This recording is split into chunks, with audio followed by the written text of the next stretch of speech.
I received a homeless call center referral for Waco, and my social worker in Waco was out sick. So he has a student social worker working, and she was like, I'll call and follow up on the hotline call. Whenever we spoke on the phone, the veteran was very hard of hearing, so I had difficulty getting him to understand me. So the social worker made the decision to schedule a home visit. Typically, we don't do home visits. And, you know, in this situation, the social worker made that decision.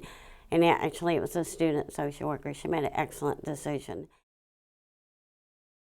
The intern came to me, Kimberly, and asked me to help out. Her supervisor was gone for the day and she needed to get out to see a veteran she'd heard about who needed some assistance.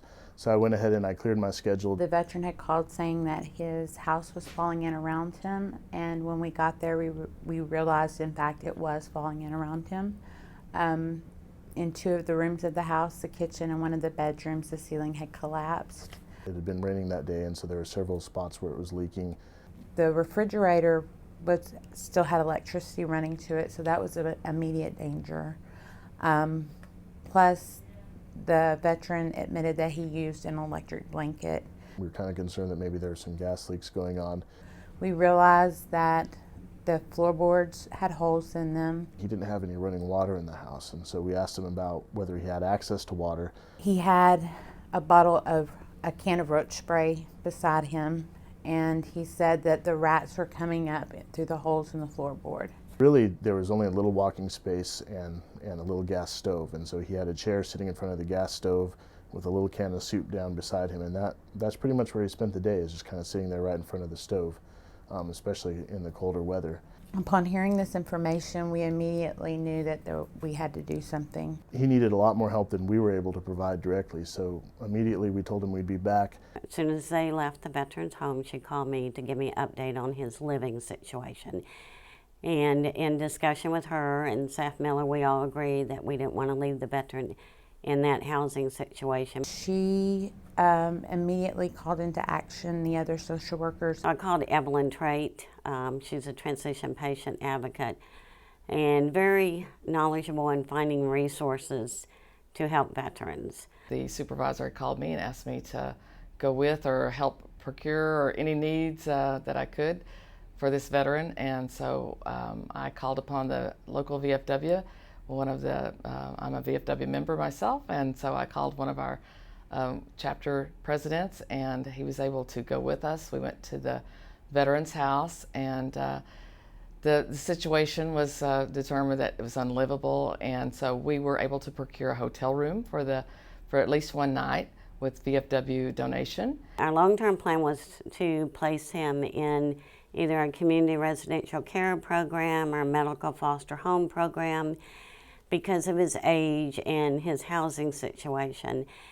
And so I called Suzanne Bozell, the primary care social worker in Waco, and explained the situation and asked her to assist in helping him get his services coordinated as quickly as possible. Within half hour, Suzanne had the appointment set up for the next morning at 8 o'clock. That same day we saw his home, we went to the hotel and paid for the hotel on the spot.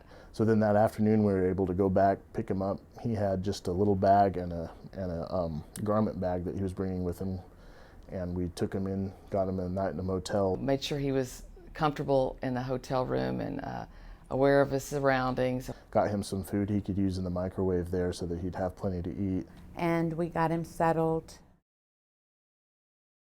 We picked him up, brought him for his appointment. I sat with him at his through each appointment, so it was I walked him. I also got a cane out of my office and gave it to him to help get him around because he was a little stiff. Nobody ever hesitated. No one said, you know, it's not my job, I'm busy, I have something else to do.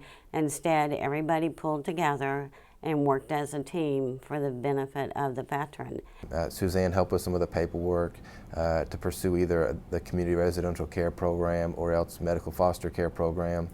talk to him about what he may want to do along the way, what some of his interests were. Many of the veterans choose not to go to long-term care services.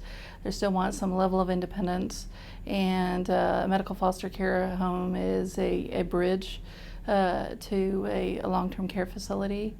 They're feeling more getting that extra time with extra services with someone versus being in a nursing home with 100 or so on other residents. The one thing we didn't want to do is overwhelm the veteran with too many voices, too much care. He was a little hard of hearing, and so the personalized service was very important. We wanted him to feel comfortable and that the VA was honestly coming to him to provide the best care that he could receive. As we talked to him about community residential care options, about medical foster care program, we involved our coordinator for the medical foster care program. My role in working with the veteran was to help him to find a place to call home. And that's how Medical Foster Home got involved.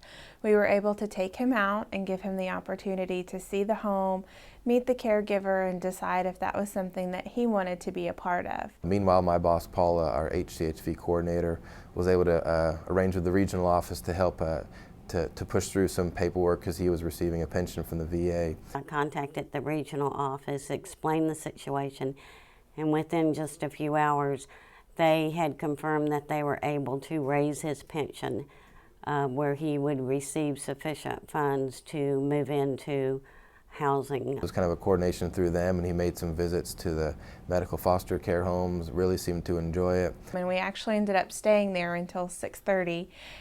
He really enjoyed talking with the caregiver and had a lot of questions. I was asked to get the doctor to complete the assessment quickly and to put in his referral for medical foster care home and orders for equipment and so on. And we actually got his pension increased again because he went to medical foster home. So he actually got 2 raises out of the medical foster home deal, and medical foster home is now essentially paid for by the VA. He was finally able on Saturday to move into the medical foster home. That's a home with a young family, and so the day that he moved in, there were 2 kids to greet him at the door when he walked in, and they were so excited to see him because they don't have a biological grandpa. And over the course of the last couple weeks since he's been placed, he actually has become a surrogate grandpa for them, and at night he plays games with them and he talks with them about their day at school, and if the house is too quiet, he comes out of his room and looks for them to make sure that they're okay. So medical foster home really served a dual purpose. It connected him with a family, but it also connected him with a caregiver to help make sure that his needs were met.